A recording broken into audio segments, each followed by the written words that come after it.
Hidup dibentuk dari banyak pilihan, dan tingkat kedewasaan tidak ditakar dari cara kita mengambil keputusan, melainkan dari cara kita menyikapi konsekuensi yang muncul setelah mengambil keputusan. Dan inilah keputusan kami.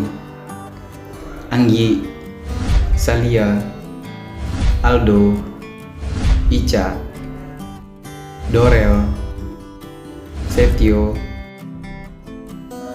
Alif, Vita, Rizky, Revina.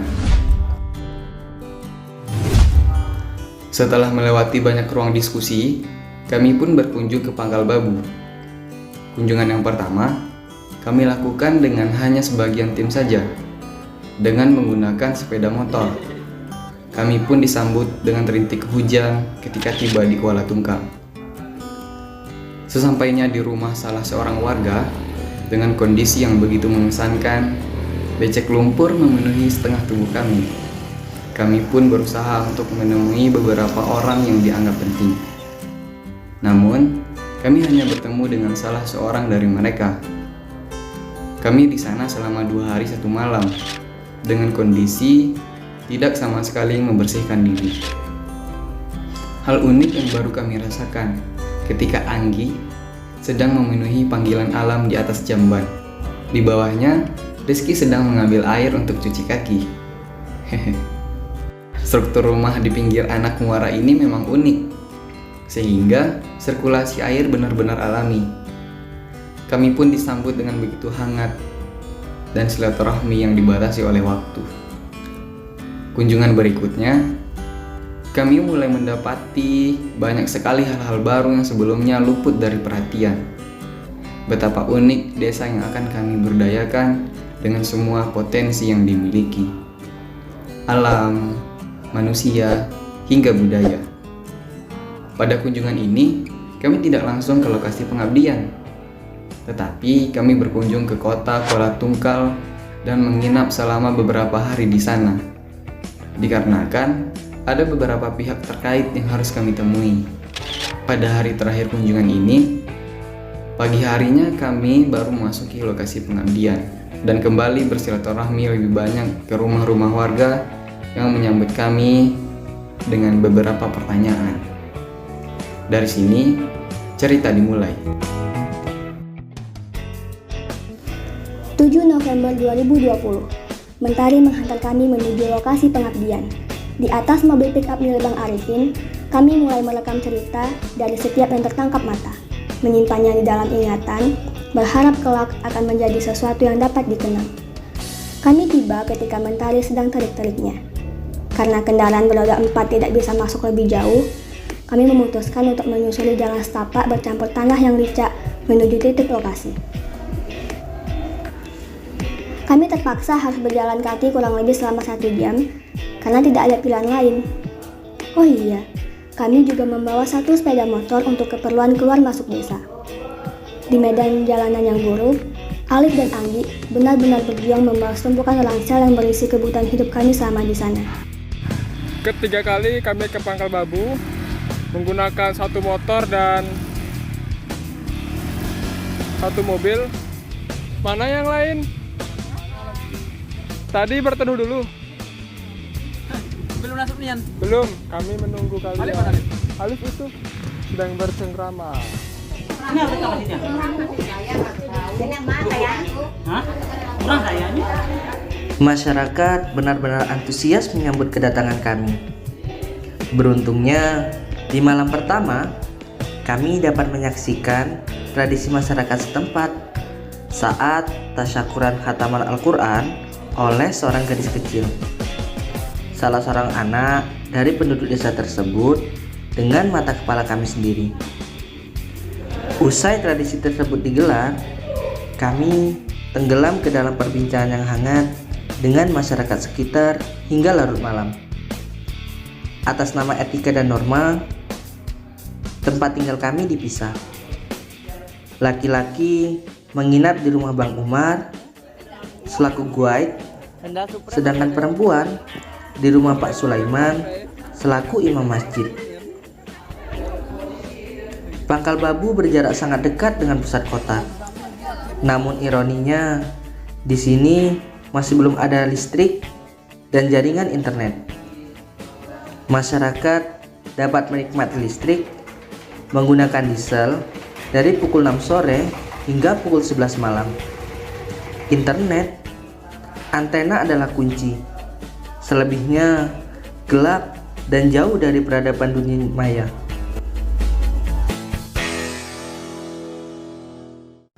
November 2020. Kami seperti menjadi masyarakat tetap.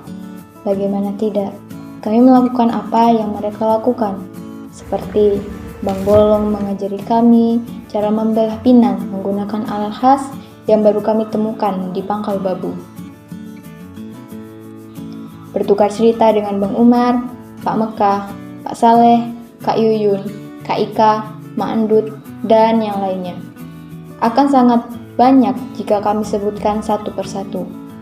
Dan yang lebih menariknya lagi, di sini belum ada jaringan. Dan bila ingin terkoneksi dengan media sosial ataupun telepon seluler, kami memakai antena milik Bang Bolong. Rata-rata masyarakat di sini memiliki antena masing-masing. Usai sholat asar, kegiatan resmi pun dimulai. Pak Ahya menyampaikan materi yang ciamik, yaitu manajemen organisasi manusia. Masyarakat begitu antusias dengan materi pertama ini.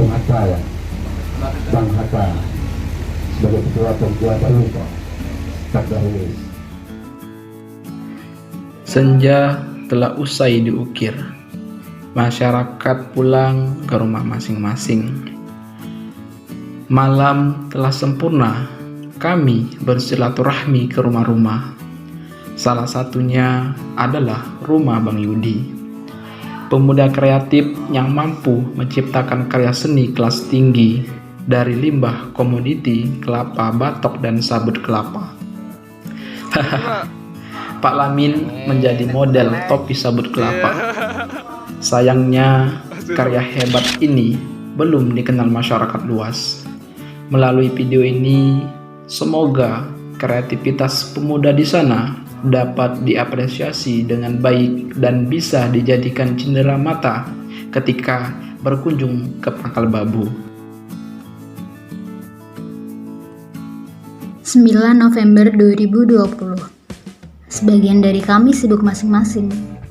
Ada yang sibuk mengerjakan tugas, ada yang kembali bermasyarakat bersama ibu-ibu, ada juga yang asik memandangi mangrove. Di tempat yang berbeda, Anggi dan Dorel menjemput pemateri kedua. Sayangnya, semesta belum berpihak kepada kami. Trek sedang buruk. Akankah suatu hari nanti kami dapat menyusuri Pangkal Babu seperti kami menyusuri jalan pada umumnya?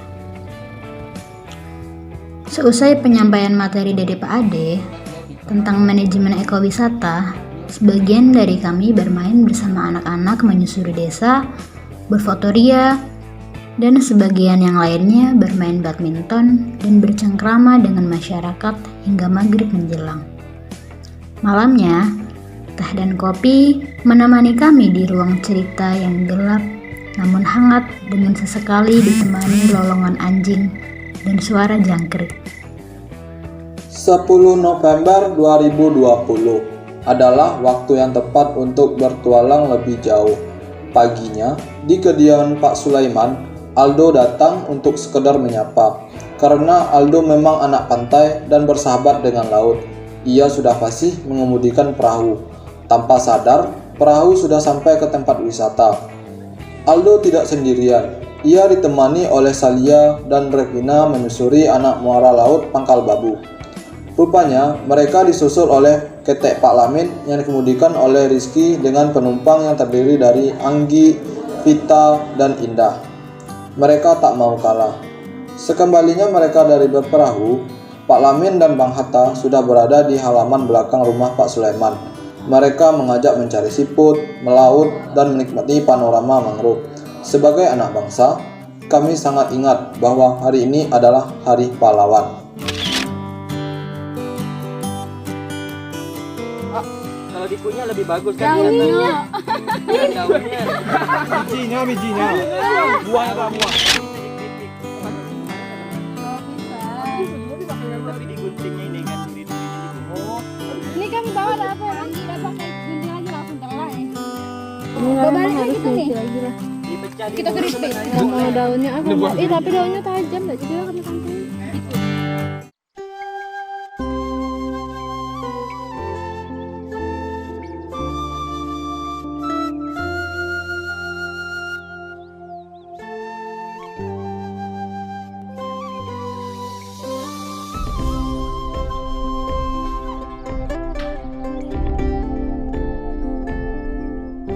Selamat Hari Pahlawan. Selamat Hari Pahlawan kita. Selamat Hari Pahlawan.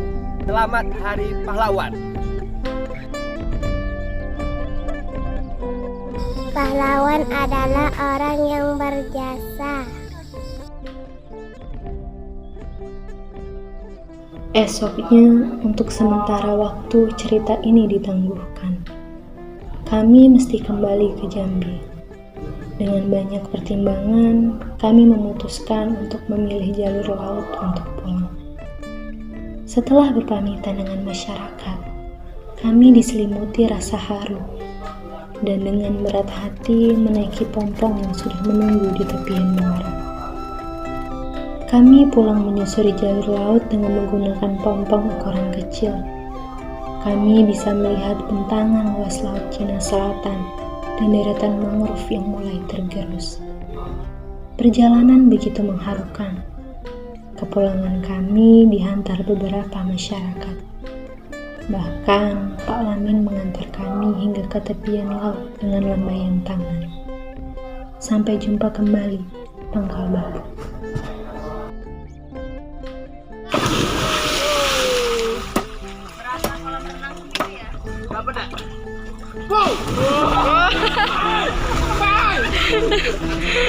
Ada apa-apa.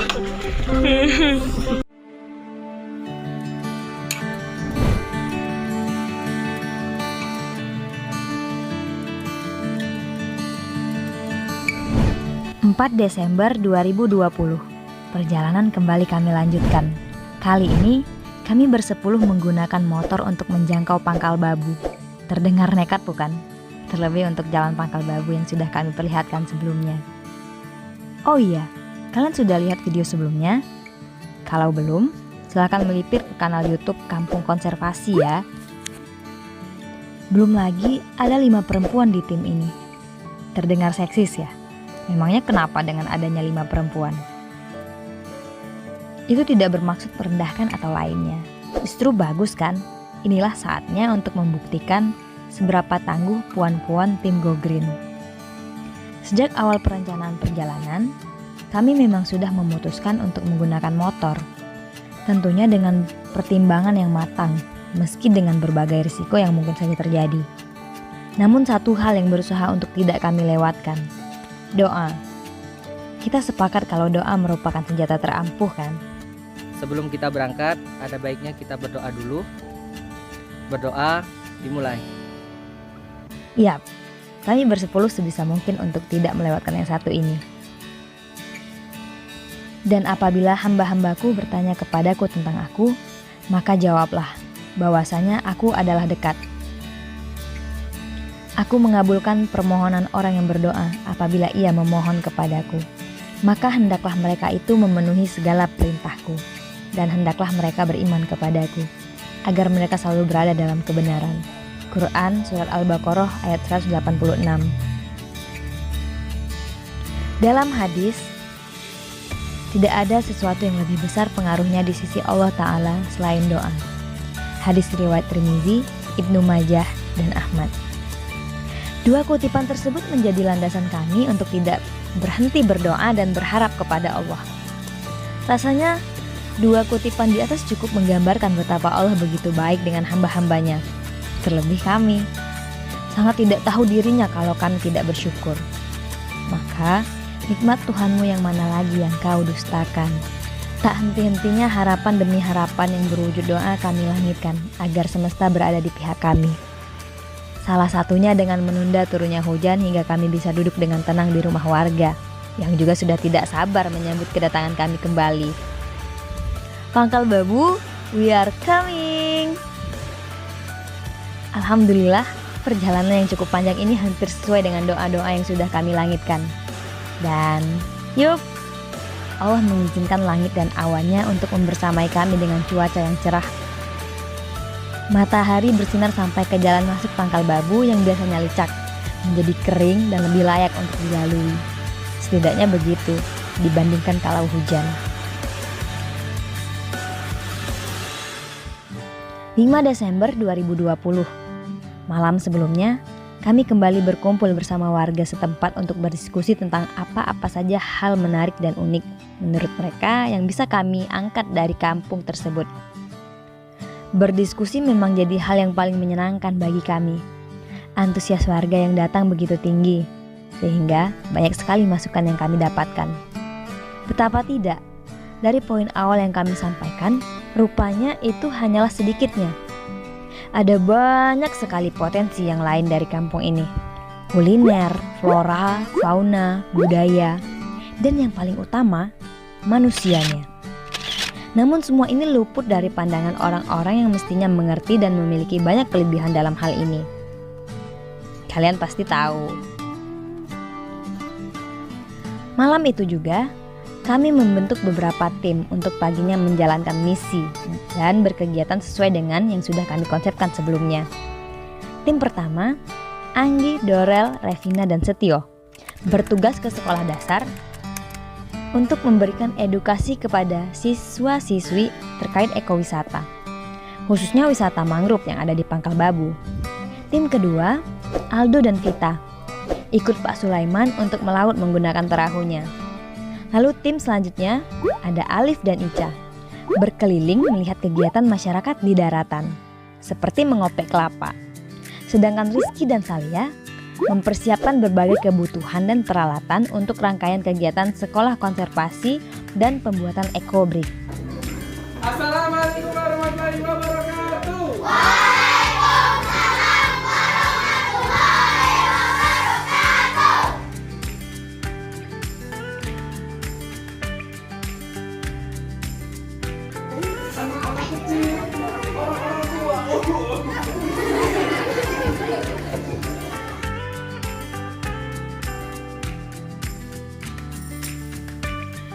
Kegiatan di sekolah berjalan dengan lancar. Adik-adik mendapat pengetahuan tentang ekowisata yang sangat dekat dengan mereka, dan di masa depan akan menjadi tugas mereka untuk melestarikannya. Vita dan Aldo ikut Pak Sulaiman melaut untuk mencari ikan, nipah, dan ketam. Mereka juga menyempatkan diri untuk mengunjungi tempat penanaman mangrove dan menjenguk mangrove-mangrove yang dulunya ditanam oleh tim Go Green pada tahun 2019. Mereka menyulam mangrove-mangrove yang telah mati. Alif dan Ica mengunjungi tempat mengopek kelapa dan bercengkrama dengan para pekerja. Sedangkan Rizky dan Salia menyiapkan segala kebutuhan kegiatan untuk siangnya. Tak lengkap rasanya apabila di tempat wisata kita tidak mencicipi makanan khas setempat. Maka siang itu, beberapa ibu-ibu mulai memperlihatkan kepada kami proses memasak gulai siput cincinut khas Pangkal Babu. Melalui proses pengolahan yang unik, masakan pun siap disajikan dan kami nikmati bersama. Sungguh kenikmatan yang luar biasa bisa menyantap makanan khas yang dibuat langsung oleh warga asli Pangkal Babu. Siang menjelang, kami bersiap-siap untuk mengajak anak-anak yang pulang dari sekolah untuk mengikuti suatu program yang kami namai Sekolah Alam Konservasi Pangkal Babu. Program ini kami konsepkan bersama kelompok sadar wisata Pangkal Babu. Bersama Bang Hatta selaku ketua, hari itu kami memulai program dengan rangkaian kegiatan yang sangat sederhana agar mampu dipahami oleh anak-anak mengenai ekowisata. Melalui Sekolah Alam Konservasi ini, kami berharap akan ada regenerasi yang mengerti dan paham tentang pentingnya menjaga dan melestarikan Pangkal Babu di masa depan. Nah, jadi kita udah nyampe di lokasi penghijauan mangrove kita adik-adik. Nah, siapa yang mau coba nanam? Kita gali. Nah, gali. Nah, masukin lubang. Jangan dibuang tanahnya ya. Sini kita lihat. Oke. Sore harinya kegiatan masih berlanjut. Kali ini kami bergotong royong membersihkan kampung bersama warga. Karena lingkungan yang bersih dan asri merupakan kemewahan yang mudah untuk didapat, untuk apa punya tempat tinggal yang besar kalau tidak nyaman untuk ditinggali? Hingga malam harinya, kegiatan yang paling ditunggu terak Bugis Pangkal Babu. Sejenis gendang Bugis namun khas Pangkal Babu yang diadakan setiap ada acara tertentu saja. Kami menikmati terak Bugis Pangkal Babu dengan hikmat dan terkagum dengan lanturan berisi sholawat diiringi terak yang bertalu-talu. Sungguh terak Bugis Pangkal Babu ini merupakan tradisi yang harus dilestarikan. Benar-benar padat bukan kegiatan kami hari itu? Lelah? Tentu saja. Tapi semua itu terbayar dengan lunas dengan rasa bahagia yang kami dapatkan. 6 Desember 2020. Perjalanan kami sampai di hari terakhir. Kembali berpamitan dan saling mendoakan agar selalu sehat dan bisa bertemu lagi di lain kesempatan. Hujan turun setelah kami berhasil mencapai jalan yang sudah beraspal. Artinya, dalam perjalanan kali ini, kami tidak lagi melewati jalan licak yang sering menjadi momok bagi kami. Bukan karena jalannya sudah bagus, tapi alam Pangkal Babu melepas kami dengan jalan kering tepat sebelum kembali diguyur hujan.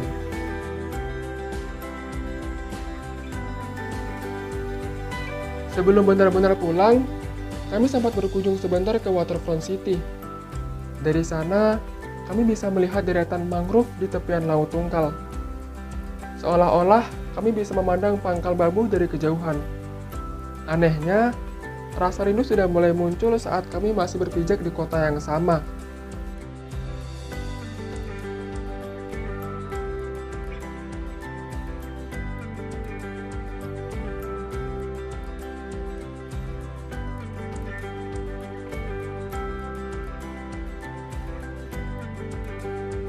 Waktu berjalan begitu cepat, program pengabdian kami sudah berakhir.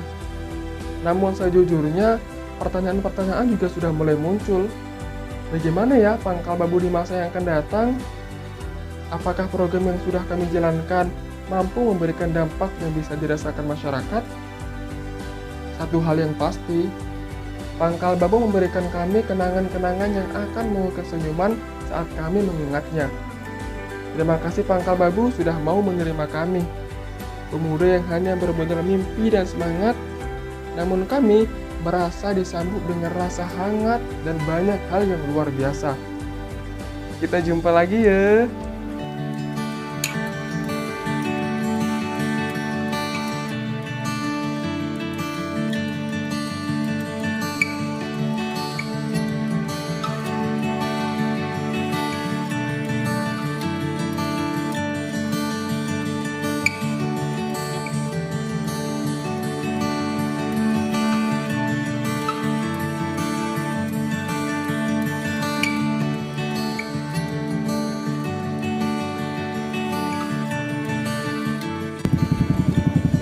Husni,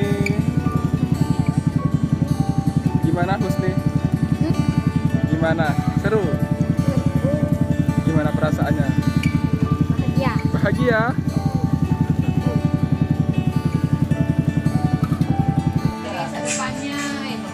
Terus Mandul. Monggo. Apa? Peluang nih beda pada kau jatuh.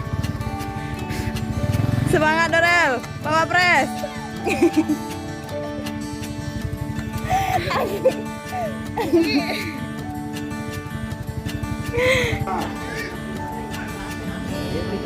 Iya.